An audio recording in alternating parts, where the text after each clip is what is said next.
This is the Comedy Kiosk, podcast by Monday and Munoz. Please welcome Monday and Munoz. Hello and welcome to the Comedy Kiosk, a podcast in which we discuss news, opinions, and ideas about comedy. My name is Igor Monday, and with me is my co-host, David Munoz. And today we are discussing what we named fishes and ponds. Big fish, small ponds, small fish, big ponds, various size of fishes and the ponds that exist, of course, as a metaphor for market scenes of comedy and success and benefits of doing comedy on such markets. For example, when David just told me this interesting story that he's now the big fish in this little pond. Yeah, I wouldn't go that far, but I would say that it's just, I think I'm the old fish. It's not the big fish, I'm the old fish. You're the senior, the elder fish. Yeah, because I realized, the thing that got me was I went to one of our fellow comedians' birthdays, Mathieu, and there were a group of people there. Bless there were you. a whole bunch of new... Yeah. Thank you. There was a bunch of people that I saw there who, when I said hi to, they were like, oh, I said, what do you do? How do you know Matthew? He's like, oh, I'm a stand-up comedian. And I'm like, I don't know these people. Like, they were new comedians who had been performing, but I hadn't run into them because they were because of my work, I don't perform the open mics really much. Every so often I get invited to the showcase shows, and I bring out some old material that I've done before that I haven't done in a couple of months, and then I just perform it, right? I know they work and whatever, but it's difficult for me to kind of try out new material. And I've wanted to for ages. And at this point I was on break, so my plan was to do it. But bad timing, the Tuesday show, the usual one that I would go to, was not on for that week. The week that I have off, it wasn't on. So I went to the old haunt of Jim and Jack's, which, is where we both kind of started, sort of thing. Like, we both did our regular shows originally. And it's kind of it's an interesting place. It's a bit rowdy at times, and you're kind of fighting people who aren't there to see stand-up. But I went there, and I will say it was different this time. It was really good, actually. It was really great. The audience was really pumping. It was a really nice crowd. And they were all there pretty much to see us, sort of thing. At least those that weren't, they didn't go into that section of the establishment. So it was like, great. But the thing was, the establishment. Well, I don't know what they call it. Did you just call that basement dump an establishment? Sure. Let's think of it like nostalgia. By the end of it, we'll be calling it the Palace. So, all right. What happened in the establishment? Yes. So when I first arrived, I signed up and I sat and I was running, and this girl who I met at Matthew's party very briefly, like I'd seen her there and we said hey once. She all of a sudden looked at me and she was like, "What are you doing here?" And I was like, "Oh, I just want to try some new material." And she was like, "You're going to perform? I didn't think you ever performed open mics." And I was like, right, so she knew who I was. I obviously had like a reputation. She's like, "You only do showcases, like, but you don't do open mics." And I'm like, "Wait, true, but that's because of work. I'd love to though." So I did the open mic and it went great, and I killed it. And I had this guy come up to me later on going, "Oh, I wish I'd like to sit down and do a workshop with you," and blah blah blah. I was like, "Yeah, all right." But it was just weird because at the time I kind of got the feeling of, right, I'm known as the showcase guy, so I'm good enough for that, but they don't expect me to show up. Like, going there, it was like the old guy. It'd be like, I don't know, it's just some old has-been showing up, and you're like, "Oh, what are you? You're slumming it with us." And it's like, no, I am the slum. First of all, I don't think anyone has ever and will ever refer to you as the showcase guy. But, not that. You do you, buddy. The showcase guy. But yeah, I understand what you mean, as now you are potentially the most senior comedian, or one of the most senior, one of like two or three, not one of like dozens of most senior comedians on that scene. So yeah, and you, because you all left. Yeah, we moved on to better things. You're stuck there. But yeah, basically you've been doing it since what, 2015 maybe? Yeah. So that's like good 8 years already coming up with like a short break, but still. And like people showing up in the last 3 months, 6 months or something, you have good 8 years on them. So obviously you're seen as this kind of like veteran, senior of the scene, and that makes sense. But I think maybe a bigger question would be like, do you feel which of these, if we talk about fishes and ponds, and if we say that there is being a big fish in a small pond, so let's call it some kind of market or scene or city or whatever it is, where there is just, let's say, several comics, or even if there is more, you're the one that's, the big cheese, the one that's like running shows, or the one that's always getting some gigs, the one that everyone knows and wants on their show, etc. And if we say that a different kind is then something like Berlin or Barcelona, as we discussed in the previous episode, and things like that, where there is like, or not to mention the actual English-speaking cities and countries like London or Melbourne or New York or LA, where there is like an absolute sea of comedians, right? And it's really hard to be a big fish unless you're like actually successful. And so how do you feel at the moment? Which one you are closer to? Well, because I'll say my job keeps me away from doing it as much as I'd like, obviously, but it's I think it's seniority. I wouldn't say I'm big fish, because I think there are other comedians here who are more trained at it, and they do shows more frequently than I do. But definitely the seniority. The word is seniority. I think is more about like, oh, you've been here for a long time, that sort of thing. And yes, I've got material that I've kind of created that I use at showcases that I know is good.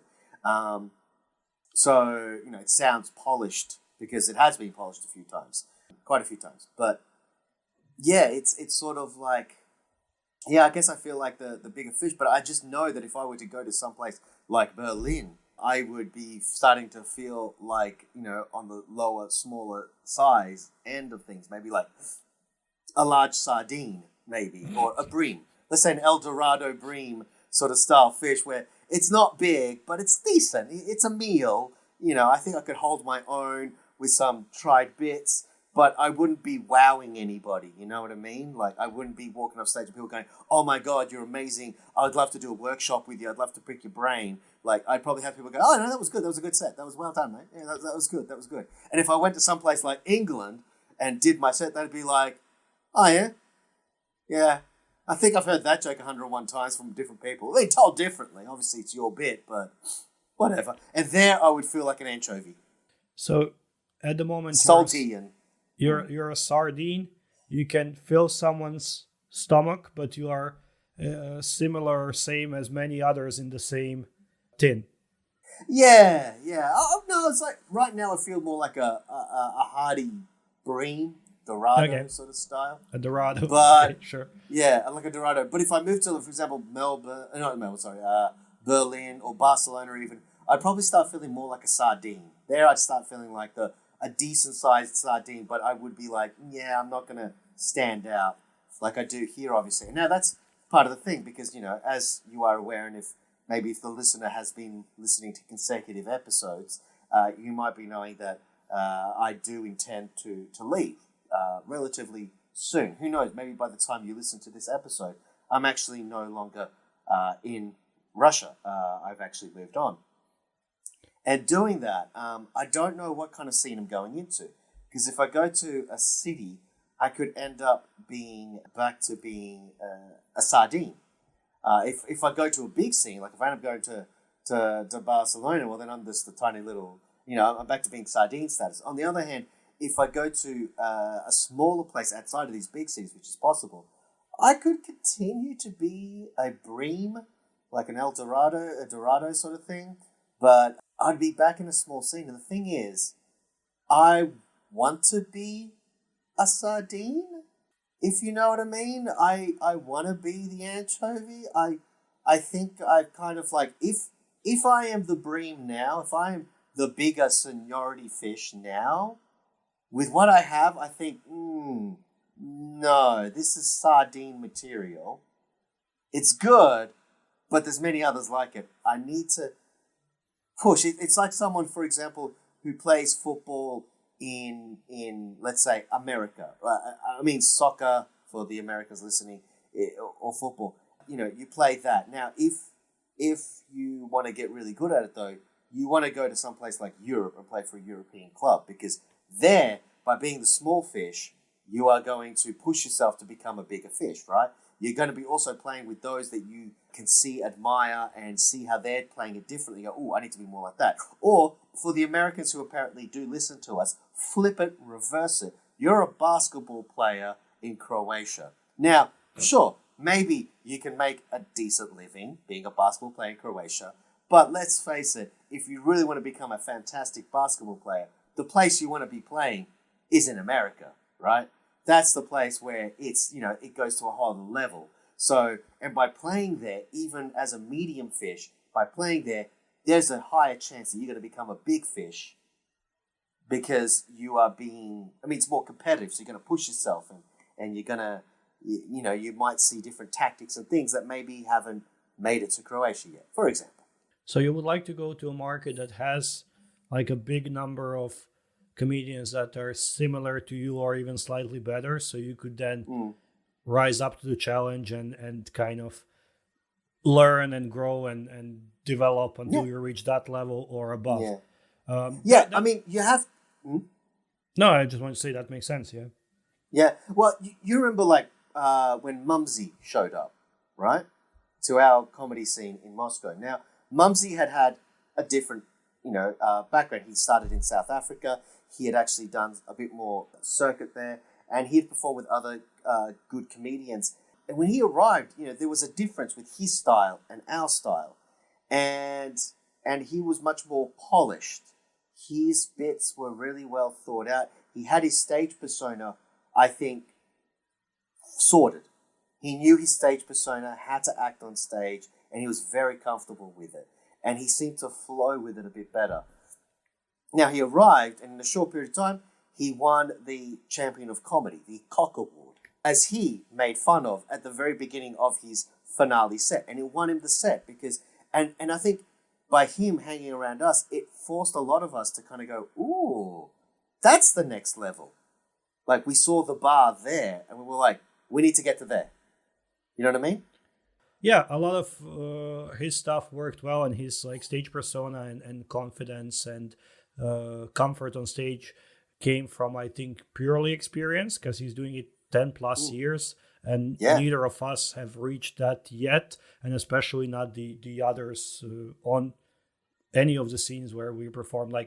Others, I mean, like people that are let's say circuit or are comrades on that scene, our colleagues. But and then you go to a different city or a different place, or you see someone doing it 25 years, and you're like, my God, this is a completely different level. But I agree with all of that. I don't really have any aspirations as well to be like the big fish in a small pond, because the small pond, not only it means that it's not challenging and that you're probably going to stagnate and stay in that same place, it also means that probably resources are low in terms of number of new audience members you can get, number of gigs you can do a week or a month, anything like money, if there is any money in it, especially if we talk about corporate sponsorships, any kind of theater, big theater gigs, like touring, anything like that, TV, whatever. That's kind of end game for most comics, some of these things. So being a big fish in a little pond, it feeds your ego, I would say, but it probably doesn't feed your stomach, because only if you make it in a big pond. But if we don't talk about the market itself, but do you feel like you are, I wouldn't say above the current scene and the circuit, but do you feel like you've overgrown it? Damn you past participles. Because for me, it's I'll explain why I'm asking, and then I'll let you answer. Because for me, it's not always, and of course, if I go to a place any kind of new place and place that has a well-developed scene, like Berlin, like Barcelona, like Paris as well, like Stockholm as well, Copenhagen and stuff. They have like regular shows, regular English shows. They have comics that are doing that city and those stages regularly, weekly. And some are better, some are worse. Someone is performing for a month, someone for 5 years. That's the difference. But I don't see myself as being above or below. I see myself as being kind of, shoulder to shoulder or whatever with most of those comics. And not that I see myself, I've kind of proved it to myself as well by like going to Barcelona, going to do the flagship show of the only comedy club, and doing like tight 10 or tight 15 that gets great laughs, the same as their like resident comedian who's regular headliner there. So, or like in Edinburgh or in Melbourne or in Moscow or in Stockholm or wherever, like all the shows I've done, I feel like I can deliver at least a good club set wherever I go. The only thing I would like to try and see is the States, especially something like New York, just to see like, does it hold up? Like, can I do tight 10 or tight 15 and would it work in the States? And that's my last kind of thing to prove to myself. But that's in those cases. But sometimes I do feel, and I had this feeling sometimes back in Moscow when I was still in Moscow, when I would see these kind of new kids on the block, and sometimes I have it in some other places as well, especially if it's an open mic or something, which is made for such things, obviously. But, I'm watching it and I'm like, oh, I've heard this joke 7 million times. It's another one of, I just misunderstood two words that sound similar in your weird language jokes. Oh, great. Well done. Like it's kind of a staple of every, especially like non-native English speaking scene. And, it starts kind of blending together as well when you're watching an Italian comedian performing in a different country, and he's like, oh, we Italians, people think we only like food and women, but it's not true, we also like cars and fashion, haha, or whatever, like kind of the same jokes about the same stereotypes of the same countries that people come from and all this kind of stuff. And I also like I've started really, since I firstly lost like 30-40% of material when I started doing these European tours, when I was still based in Moscow, but I started performing internationally, and I had to cut a bunch of material that was too localized. That was just like, oh, this metro station, that part of the city, this word in Russian language, that. And I was like, that's not going to fly anywhere else. And then when I actually left Moscow, another like 50% of my material gone, because I can't do those jokes anymore ever, because no one's going to get them. And that's why I started like kind of consciously moving away from such material. But I see it so often with so many people, like especially around Europe and so on. So I do sometimes feel like, oh my God, again, like I've seen 9 years of this, and I, like, not intentionally, but I do feel, let's say, above, that kind of level and that kind of humor. And as we discussed in the episode where we talked about Edinburgh, and in the episode where we talked about my recent trips and stuff, once you kind of go out and see also all these different types of comedy and different like topics and genres and ways people perform, and then you see this like basic, like, I don't know, hack again, you're like, Jesus, fuck, not again. So sometimes I do look at the show or the scene or whatever, the specific group of comics, and I think, I'm better than this. Like, I shouldn't be on this show. Like, I'm too good for this shit. Right. Yeah, I see what you mean. No, for me, it's a little bit different. Like when I see like the newer comic come along, and if I do see something around, I'm like, oh yeah, I do like seeing different people's perspective of the same joke. I don't mind that, actually, as long as it's done well. I can kind of go, okay, so that's the way you see it. But at the same time, I don't want to make those jokes myself. Like you, I've started consciously the newer material. The last two like newer sets that I've come up with. One was about technology in general and how we use technology, but it can be applied to anywhere in the world. I think it's just a universal experience that humanity is going through, using technology and WhatsApp and maps and GPS and all that sort of shit, right? And the other one I have is about customer service, just in general at restaurants. And actually, I'm basing a lot of the information, the stories, based on stuff that happened to me when I was in my 20s back in Australia. So, but even then, I don't even reference it. I've had people come up to me later on going, was that here in Russia? And I'm like, actually, no, that was in Australia. But the fact that you think it was in Russia, that's great, because I can do this joke anywhere and people will think it's probably from that area. You know, they'll be, oh, did that happen here? And you're like, no. But that's the thing. I am working more towards that. I'm consciously moving it, like you, I'm consciously kind of trying to drop that older material for newer stuff that's a bit more universal, that I can think, right, I can do this in Spain. And then if I take this to France, or if I take it to Berlin or whatever, I can then do that. So, yeah, and the thing is, talking about that being that big fish, like I like some of the new comedians that are coming out, and sometimes they come up with fresh ideas. I like it when they do. Like there's one guy here, Omar, who I saw him at the beginning, and you know, in the beginning he was a bit hit and miss with stuff, but he's consistently getting better and better, and I really like his stuff, and I like the way he thinks. You know, he sometimes throws in the curveball. He goes dark or he goes inappropriate at times where you wouldn't expect it from him. He's just got that innocent face that when he says something wrong, you're just like, whoa, what? It's kind of jarring, but it's great. It's that surprise factor. So he's doing that well. There's other people who, you know, I'm kind of seeing as well, like who I think have some potential. They just need to work on their delivery, for example, or things like that. And when I hear the joke, I like being able to tell them, like, you know, oh, switch this part around, or, you know, have you thought of maybe going in this direction, maybe for the punchline, or maybe shortening this part but lengthening that part. I like giving a little bit of feedback. Maybe that's the teacher in me. I just can't help myself. And they seem quite appreciative sort of stuff. So I hope it's something that can help them out. So I've had, there's a few comedians like that as well. This girl, Tori, she's also starting. She's relatively new. And you know, she's working on it. You can see the potential there. And you're just like, okay, if we could just get a bit more comfortable and, you know, get more finding your voice, I think it'll be even better sort of thing. You know, there's potential there.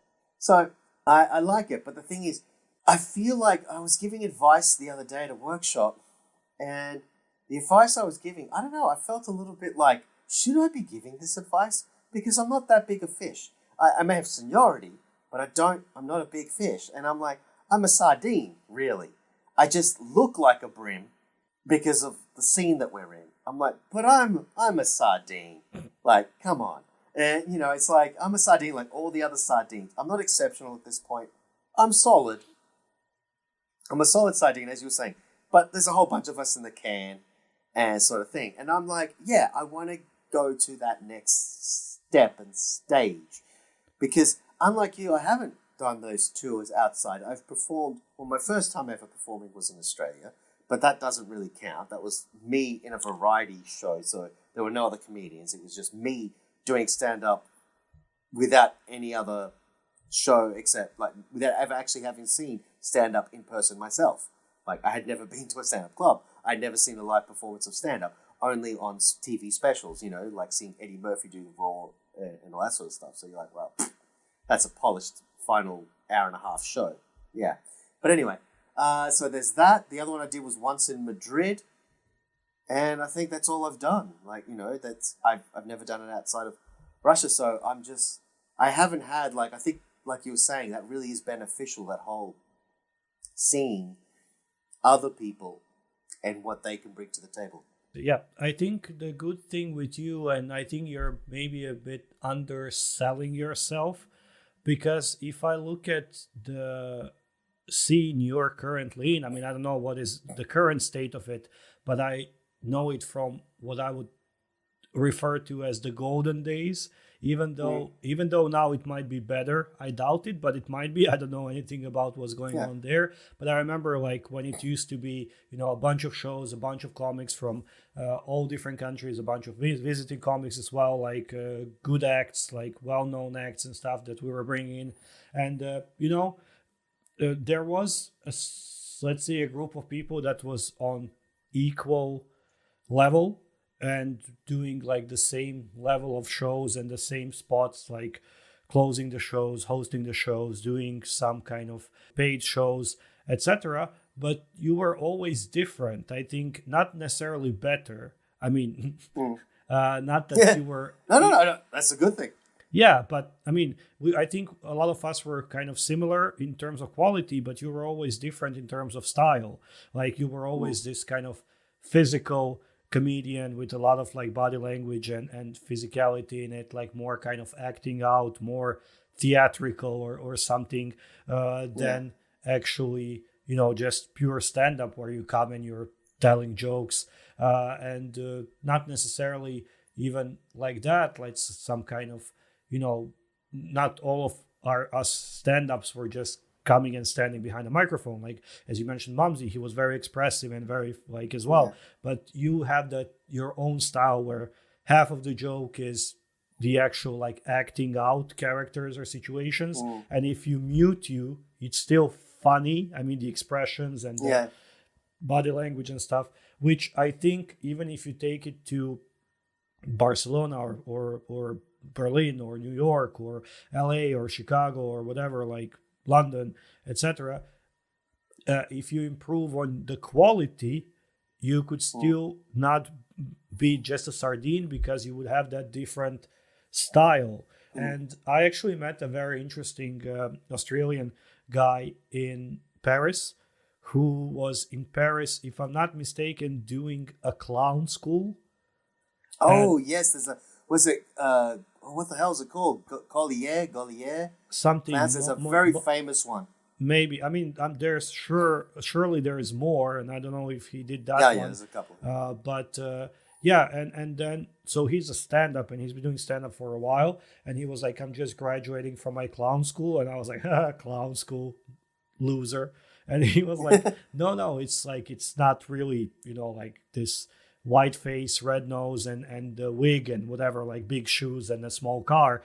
But it's about that expressing like 10 jokes with 5 words, about like being able to play off of that physicality, to use the people, to use the space, to use props, to use everything except just, set up punchline in words.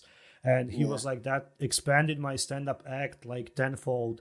And now I'm so much more comfortable in doing some physical bits in stand-up and like, all of that. And I was like, maybe I want to do a clown school now because it's such a interesting concept that can help you with your current, and all these other things like improv and whatnot. I never liked improv and I never wanted to do improv, but I can always appreciate and acknowledge that it's useful for stand-up as well, because you learn as a skill. Yeah, as a skill and as just a way of, as practice, as wittiness, as like response in the moment, as being free of written material and reciting something word by word, by just actually improvising and all these other, even theater, even like other just art forms, not necessarily comedy, like this mime guy that I went to see in Melbourne. He's a comedian, but it's the guy doesn't say a single, it's an hour and something show, the guy doesn't say a single word, and it's brilliant. It's brilliant, and he doesn't have to, like, it's just the act, and the show is so perfectly written and directed that he doesn't, like, you understand everything he wants to say without him saying anything.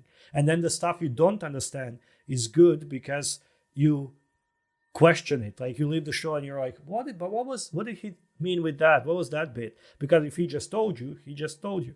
So I think you have that special like different style, quite, I wouldn't say unique, there are other people with that, but a different style to most comics. And I still think if you would just get maybe that extra international experience and different markets, different scenes, different stages, different shows, that you could really take it to another level. But even at the moment, and I would say you always have been, I remember you coming for like the first time and your jokes were shit, but your performance was good. So, I mean, you were always like a performer, like, I've always seen you as like a stage ready performer. So, and I mean, we hung out a bunch of times off stage and you're always a performer. Like, we having a beer, you're still like, you're not performing for me, but you have that, kind of expressive manner about you and that aura of a performer as well. So charisma also and stuff. So I think, it's, I don't think you have to be a big fish. I think you can be a big fish in a big pond, buddy. If you only, you only seize the opportunities. Yeah, and that's just it. I just hope I get that opportunity, because otherwise I don't want to end up like, being too old where all of a sudden I just can't be animated, I can't be expressive because my joints are too fucking sore.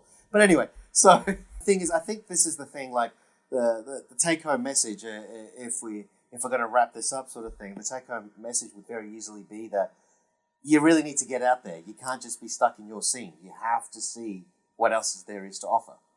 Yeah, I mean, big pimp in a small pond.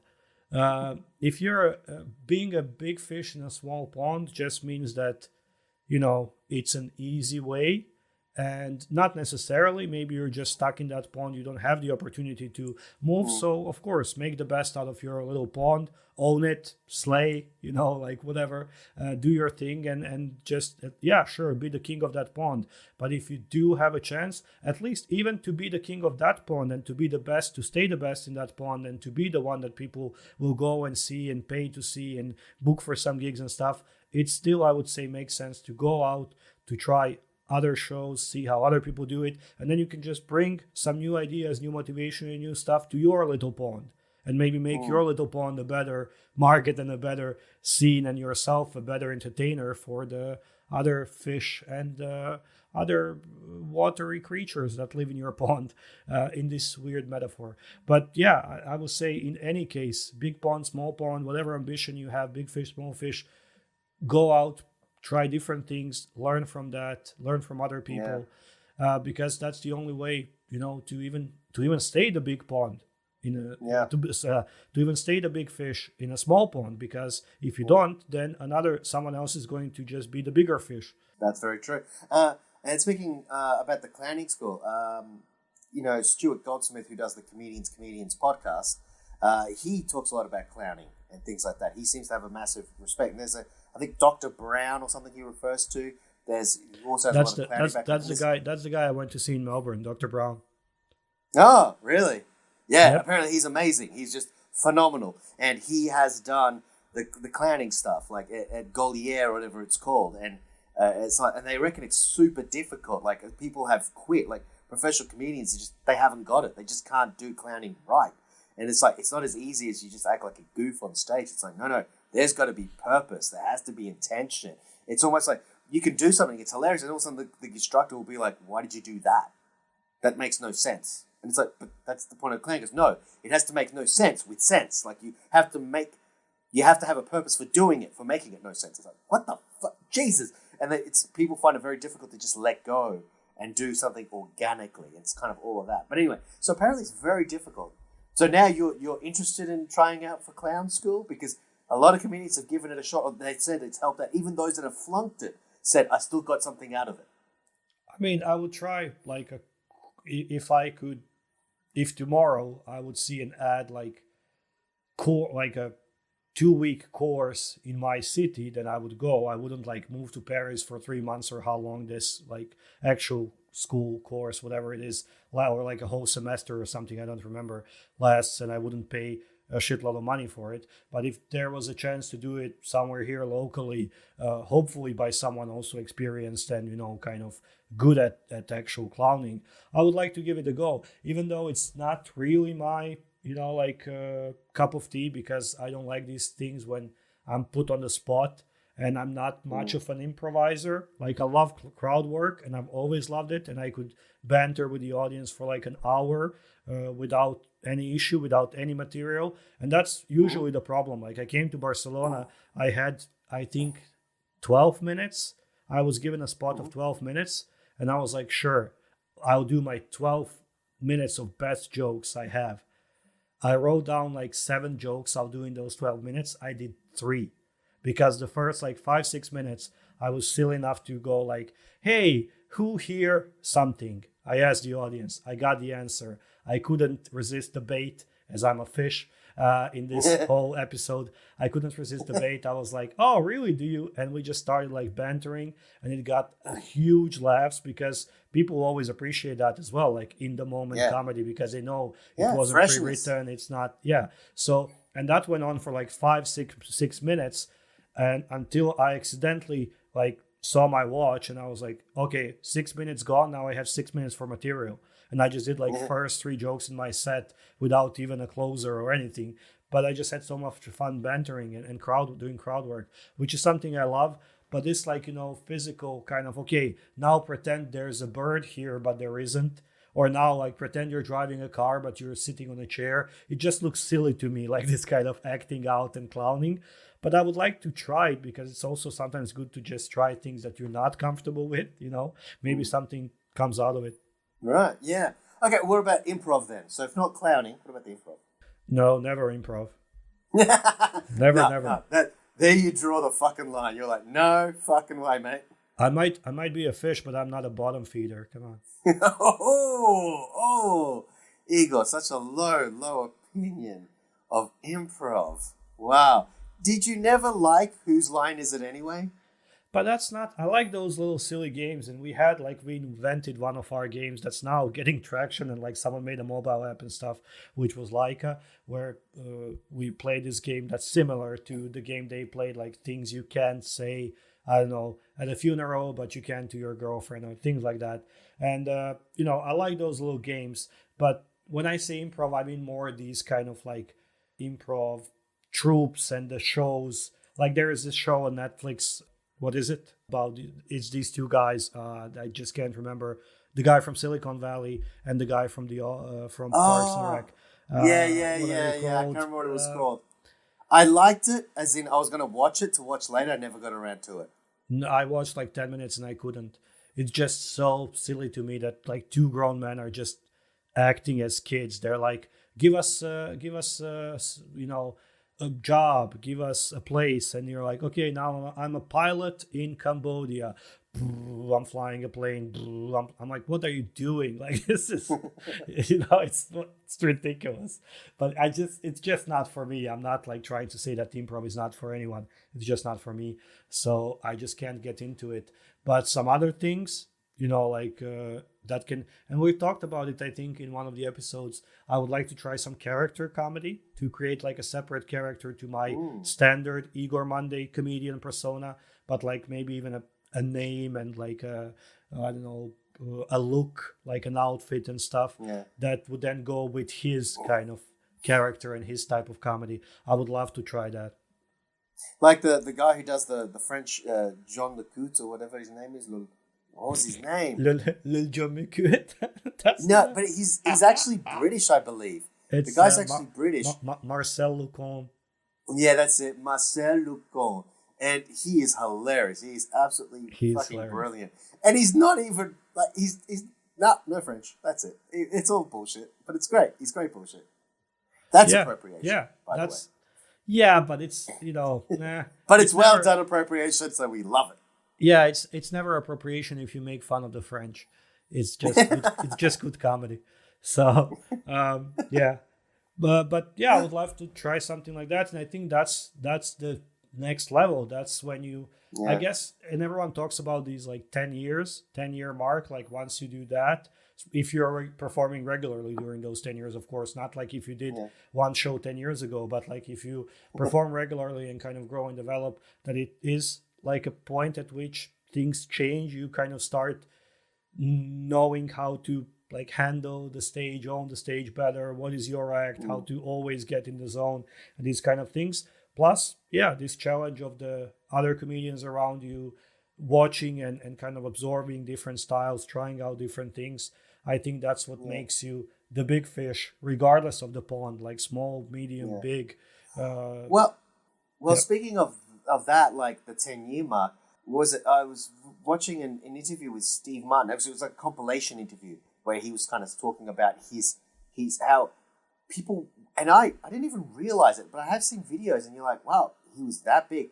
Steve Martin was selling out stadiums at one point as a stand-up comedian. Like, it was insane. He was the biggest stand-up comedian at one point, even though we don't think of him as that these days at all. Like, we now think of him as a kind of, quirky character actor sort of thing, comedic actor. And but he was actually a huge stand-up comedian, and he was explaining how he'd been doing it for 10 years. And when you see the early photos of him, he looks like a hippie. He's got a beard. He's got brown hair down to his shoulders. He's wearing jeans. He's got the paisley shirt with the brown leather jacket or something on top. The guy he's actually quite the handsome hippie. And you're just like, okay. And he was doing the same stuff as everyone else. And then he realized that everyone was doing political, edgy stuff. There was Carlin. There was all these Pryor, there was all these guys. No one was doing silly, and it was during the whole Vietnam War thing. And at 10 years of material, he flicked a switch through everything he'd like spent 10 years building, and just went on this weird, silly comedy act. This insane, psychotic, lost marble sort of character who was just weird, and he made catchphrases that even are used to this day, which we don't realize are from him. And it was very interesting to see. And I saw his interview with what's his name, Jerry Seinfeld, in Comedians in Cars Getting Coffee, and it was talking about how having to change it up, like you're saying, like he was a sardine with all the other sardines, and then he did this experimental thing. He did something that was unique. He did something that was different. He did something that no one else was doing, and then he quit when he was at his peak because he felt there's a new change coming, and my bit is going to be old. And then other people started coming out with these caricature types like his, and these absurdist types, and like Andrew Dice Clay and Sam Kinison, and all these like shouty, yelly caricature types. And he was like, yeah, he did that, and he was like, yeah, he started to see other people start doing similarish things, their own style of it, and he didn't mind it. He thought they did it brilliantly, but he was just like, yeah, nah, it's not unique anymore. It's not the different one. So he just quit at his peak. And it was interesting because I thought, yeah, that's professional development. And then he kind of went to something else. And what we're discussing now is like, doing improv, doing that, looking at what other comedians are doing. It's kind of all a form of professional development within the comedic community. Yeah, I mean, it's one path. It's one way of doing it. There are like people who have done like comedy writing and acting, like Ricky Gervais, before even ever doing stand-up, and then only going into stand-up and now being one of the biggest stand-up acts in the world, and like selling out tours and specials, so he's like a global superstar. And actually people know him in the recent years even more for stand-up than I guess for his like TV work or anything that he was actually what he started with. And but not necessarily. There are also people who've only done stand-up, always done stand-up, and it's just pure stand-up. It's just, a guy with a microphone, and everyone like dabbles with like TV. Louis C.K. had his TV show. Jim Jeffries has his like satirical news or whatever thing. Trevor Noah was hosting the late night, whatever it was, the one of the shows and stuff. They all try different things, but Bill Burr is acting and stuff like that. But still, if you look at kind of what they do regularly and kind of what they do most is just a guy with a microphone stand up. So they don't go too far into other like genres or types of comedy or anything. So there is that. There is obviously that route, that path. But I can't say that I haven't like learned more while acting, and they are now better stand-up acts because of their acting gigs and things like that, especially writing gigs like Gervais and whatnot. So yeah, I think like any opportunity to become a bigger fish in whatever pond you're in is a great opportunity, and like take it. And if anything, you can always change the pond, always go for maybe not bigger, just a different pond. Like if you have used up everything in one pond, go to a different one, and that can be a like location, that can be a genre, that can be anything, type of venue you perform in. Just you can be a like still stand up but be like a double act. I don't know, like two guys on the stage with micro, like the twins. That's something. That's something that's I haven't seen. We haven't done here in our scene, in the local scene here. Something I've thought about once or twice is like getting up on stage with someone else. I just don't know who and the act between the two, like how to set it up. But it could be a fun thing. We tried once. We tried a double like two hosts, but not like one host, one half, second one host, another half, but like two hosts on stage. Because we were like, oh, they can banter and kind of, bounce off of each other. And it was absolutely horrible. Maybe it was horrible also because neither of these guys were good hosts. So they were just trying to overshadow each other. And it was more like awkward and cringy than it was funny. But it wasn't really that. It didn't really work. But it can, in theory, it can work, I guess. But yeah, I would just say, no matter the pond, no matter the fish size, just try to be the bigger fish. Okay, I think that's a good point to end it. You reckon? Yeah, sure. So thank you so much for listening to the Comedy Kiosk. If you want to support us and help us grow and do more of these episodes more often, travel more, perform more, invest something maybe in promo of this podcast as well, you can donate on our Patreon, or you can just follow and like us and share us on social media, Facebook, Twitter, Instagram, everything we have, anywhere you find us, or just send a link to a friend that you think would enjoy this podcast. Thank you for listening. I've been Igor Monday. I've been David Munoz. And goodbye. Ciao.